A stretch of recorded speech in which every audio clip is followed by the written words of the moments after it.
Esse aqui é meu parceiro de trabalho, Arthur. A gente vai falar hoje sobre a MR33. A gente desmembrou ela um pouquinho e a gente escolheu, o nosso tema vai ser o seguinte: a norma e os desafios na sua implantação.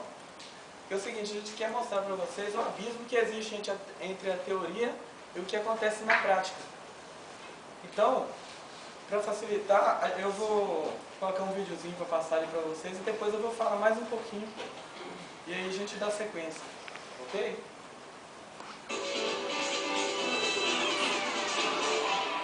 Uma cena comum do cotidiano das grandes cidades. Trabalhadores se preparam para entrar numa galeria, ou melhor, num espaço confinado. Mas o que são espaços confinados? São locais que possuem aberturas de entrada e saída limitadas, como poços, dutos, galerias, tanques. Não possuem ventilação natural. Podem ter pouco ou nenhum oxigênio. Podem conter produtos tóxicos ou inflamáveis. Podem conter outros riscos e não são feitos para ocupação contínua por trabalhadores. Nesses locais, o trabalhador só deve entrar para desenvolver uma atividade específica, como trabalhos de manutenção, limpeza, inspeção e medição. Os principais riscos do espaço confinado são asfixia, que pode ser causada pela deficiência de oxigênio, soterramentos por desabamento de valas, engolfamento, que é quando os trabalhadores estão em silos graneleiros e eles acabam imersos nesses grãos. Outro aspecto muito importante também nos riscos do espaço confinado são as energias perigosas, como eletricidade e forças mecânicas. Os espaços confinados são locais perigosos. Sem medidas especiais de segurança e saúde, os trabalhadores podem se acidentar. Então é o seguinte, a gente já parte do princípio que o espaço confinado é um local perigoso. E a NR, ela, logo no início dela, já frisa bem. Ela diz que cabe ao empregador designar formalmente uma pessoa para fazer cumprir essa NR. E essa pessoa designada, que seria no caso um técnico de segurança do trabalho, pode ser eu ou vocês alguns dias, é quem vai identificar os espaços, mapear esses espaços, colocar um númerozinho na placa, e colocar naquele espaço confinado 1, espaço confinado 2, e identificar os riscos também.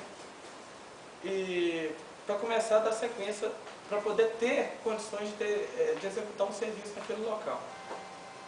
E existem três tipos de trabalhadores, basicamente falando, que trabalham nesses locais. Um deles é o supervisor de entrada. Ele é responsável por emitir a PET, que é a permissão de entrada e trabalho. Só pode entrar no local no espaço confinado quem constar nesse documento. Que ali está o horário que vai começar o trabalho, quanto tempo vai durar, o nome de quem está ali. E todas as pessoas que estão envolvidas no serviço, elas têm que ter o treinamento. Por isso que tem que estar na PET. E conferir também os equipamentos. Isso faz parte do serviço de supervisor de entrada. O segundo é o vigia. O vigia, a tarefa dele é conferir continuamente o número de trabalhadores, contar continuamente o número de trabalhadores no local, verificar se todo mundo que está trabalhando ali saiu no final do serviço e monitorar em caso ele deve ficar fora do espaço confinado, mas ao mesmo tempo manter contato com todos. Porque se tiver algum problema, cabe a ele acionar o serviço de emergência, que a empresa tem que estar preparada também, que antes de começar o serviço, o supervisor de entrada, ele já acionou uma equipe de emergência previamente treinada pela empresa. Então cabe ao vigia acionar esse pessoal. E interromper o serviço também a qualquer momento. Depois vem o trabalhador autorizado, que é o trabalhador que vai executar o serviço lá dentro, que vai ser assessorado pelo vigia e o supervisor. E só para lembrar, o vigia também ele pode fazer o serviço de supervisor, desde que ele não exerça as duas funções. Agora eu vou falar um pouco da capacitação. A capacitação do supervisor de entrada, aliás, vou falar primeiro do vigia e do trabalhador autorizado. É de 16 horas tem que ser dentro do horário de trabalho e após um ano, a cada ano tem que ser feito um novo treinamento com duração de 8 horas, também no horário de trabalho. Não precisa ser às 8 horas nem às 16 horas no mesmo dia, ou nem em 2 dias. Pode ser dividido, para não atrapalhar o serviço. Agora, o supervisor de entrada, o treinamento dele inicial tem que ser de 40 horas. E depois disso, o periódico é normal, de 8 horas.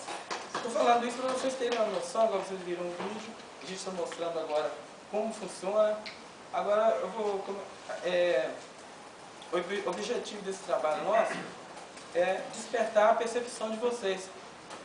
Porque muitas vezes vocês passam na rua e vem um trabalhador da empresa telefônica, que foi, no caso aqui, a que a gente escolheu, trabalhando e não tem ideia do que está acontecendo ali. Ele simplesmente abre um buraco, entra dentro ali, faz o serviço e sai. Mas você não vê ninguém ali fora. Você tem um supervisor de entrada, um vigia. Então, essa é a diferença da teoria para a prática que a gente quer mostrar para vocês. E para isso a gente foi a campo. A gente elaborou um questionário e nós levamos esse questionário à empresa. Que a gente imaginou o seguinte: o SESMIT, pelo menos no curso, a gente aprende que o SESMIT é diretamente ligado ao trabalhador. Ele que vai dar orientação ao trabalhador e executar o serviço. Aí, pensando assim, nós fomos até a empresa e formulamos 10 questionários para 10 trabalhadores que trabalham em espaços confinados responder. Entregamos na mão da engenheira e do técnico de segurança. Aí combinamos o dia de pegar e fomos lá pegar. Só que quando nós pegamos, o questionário que eles entregaram para a gente estava bonitinho, estava igual na NR. Aí eu peguei e conversei com o Arthur. Só Arthur, está diferente isso aqui. Esse pessoal fez o negócio do jeito que está na NR. Isso aqui tem alguma coisa manipulada. Vamos a campo, então, e vamos procurar os trabalhadores e pedir para eles responderem esse questionário. E fizemos assim. Aí a gente conseguiu elaborar um questionário e levantar dados mais concretos, que eu vou mostrar para vocês a partir de agora. A primeira pergunta, a gente formulou ela com a intenção de ver se tinha alguma ligação desse não cumprimento com o tempo de serviço das pessoas nessa empresa. Ali dá para ver que 70% trabalha há mais de um ano na empresa. Só 3 pessoas ali, o equivalente a 30%, trabalham há menos de um ano. Então, é uma pessoa experiente. Então, ou é por falta de experiência, ou é falta de treinamento mesmo. A segunda pergunta é se o trabalhador recebeu algum treinamento para trabalhar naquele local. Todos disseram que receberam. E parecia ser verdadeiro, eu acreditei. A terceira pergunta você utiliza os EPIs fornecidos pela empresa corretamente? 6 disseram que sim, mas 4 responderam que não. 4 pessoas em 10 responde a 40%, gente. E isso em espaço confinado, de acordo com o vídeo que vocês viram ali, com o que eu falei aqui agora, é muita coisa. Então isso nos assustou um pouquinho para uma empresa tão grande, que tem SESMIT, com engenheiro e tudo. A quarta pergunta: no caso de uma situação de emergência, você recebeu orientação de como proceder?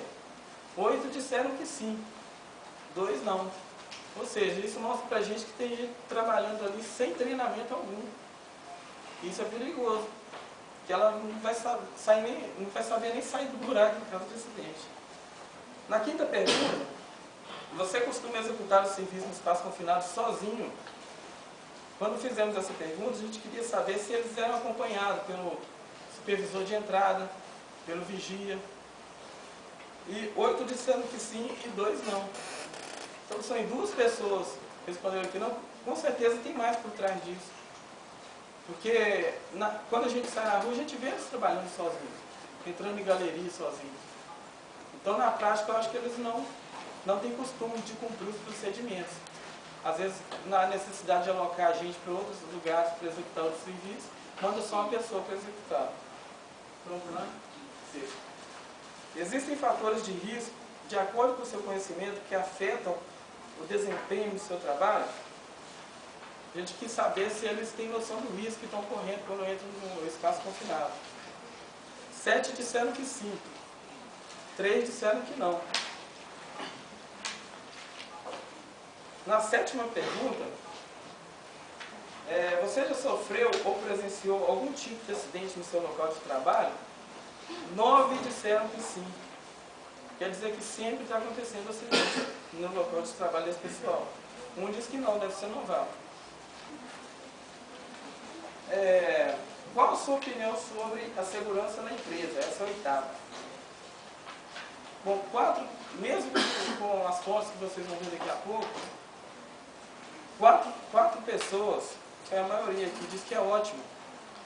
3 diz que é boa. Duas pessoas disseram que é regular e 1 péssimo. Para eles dizerem que é ótimo, do jeito que está, eu acho que falta conhecimento da parte deles, está faltando treinamento, porque bom não está.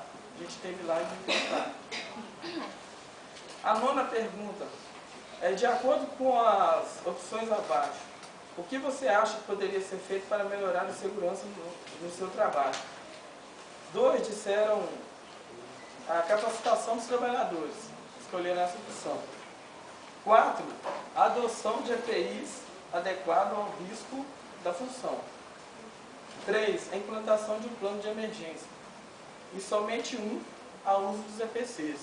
A gente que estuda segurança no trabalho, a gente aprende desde o início que o EPI é um equipamento de emergência.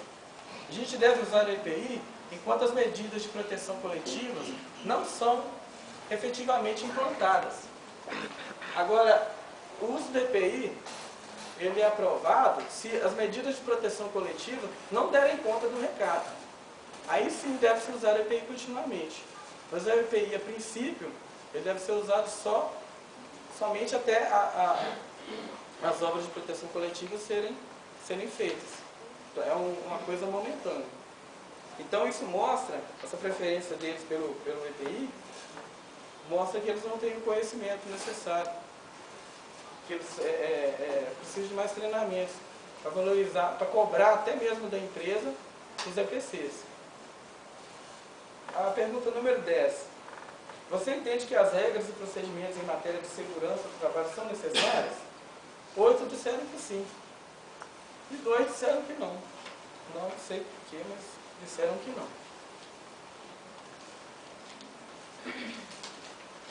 Olha, com base nesse questionário que a gente aplicou, eu conversei com o Arthur e a gente chegou à seguinte conclusão: que o supervisor e o vigia nem sempre está acompanhando o serviço do pessoal. Que há funcionários que não usam o EPI corretamente. Funcionários que não recebem treinamentos específicos de como proceder em situações de emergência. Há funcionários que executam trabalho em espaços confinados na ausência de supervisores e vigias, que eu já falei no início. A maioria dos funcionários reconhecem os riscos da função, mas ignoram. Os funcionários atribuem mais importância aos EPIs do que aos EPCs, que são os equipamentos de proteção coletiva. Eu vou colocar para vocês agora um outro vídeo e na sequência o Arthur vai continuar. Ok? Dando continuação aqui, um sábio pensador falou da seguinte maneira: uma pessoa saudável ela pode fazer 2 coisas: amar e trabalhar. Já que nós estamos com essa deixa, falando aí de trabalho, vou fazer uma coisa que parece que não tem nada a ver. Eu até vou surpreender aqui o Fernando oferecendo-lhe uma bala. É de gengibre? Em quanto tempo você acha, Fernando, que consegue abrir essa bala? Não sei. 3 segundos? Provavelmente, rapidinho. Enquanto eu vou falando aqui, ele vai tentar abrir a bala, só que com uma condição: ele não vai poder usar as 2 mãos, nem a boca, nem outra pessoa poderá ajudá-lo. Então, beleza. Pode passar. Não. Eu podia usar as 2 mãos, tá? Uma mão só. Tá, pode passar.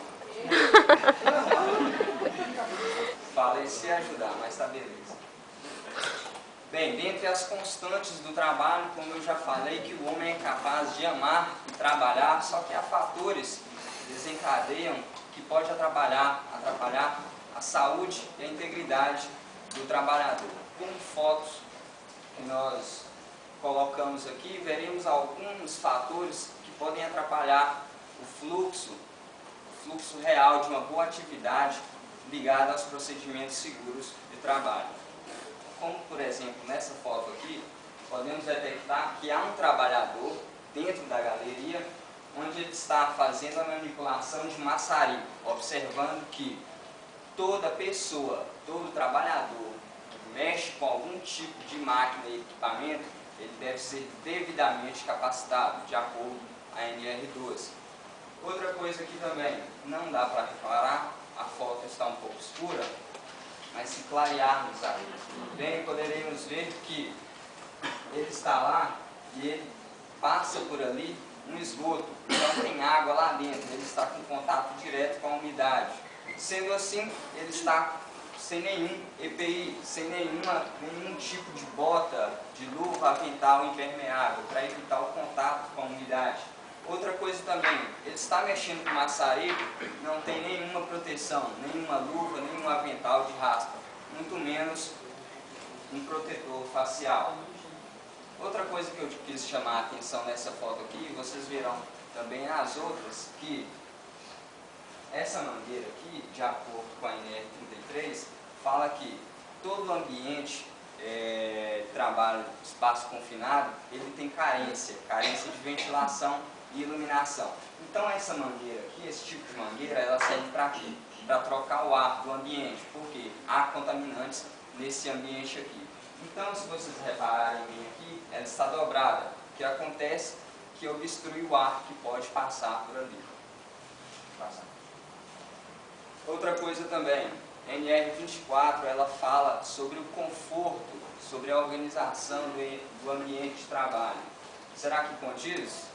O que estava bem bonitinho no questionário, se vocês repararem bem aqui, na mão desse trabalhador, há um cigarro, ele está fumando, e ele está sobre também um botijão de gás, e lá atrás um derivado de petróleo, podendo ocorrer alguma explosão.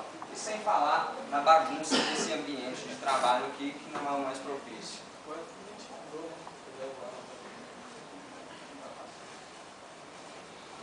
Outra coisa aqui, não somente os trabalhadores podem correr algum tipo de risco mecânico, ou seja, de acidente, mas também os pedestres, sem nenhuma sinalização, sem nenhum EPC para alertar quando vier alguma pessoa, algum trabalhador, e assim pode acontecer alguma coisa. Nesse caso aqui também, podemos ver a obstrução das vias, que levam o ar para o trabalhador.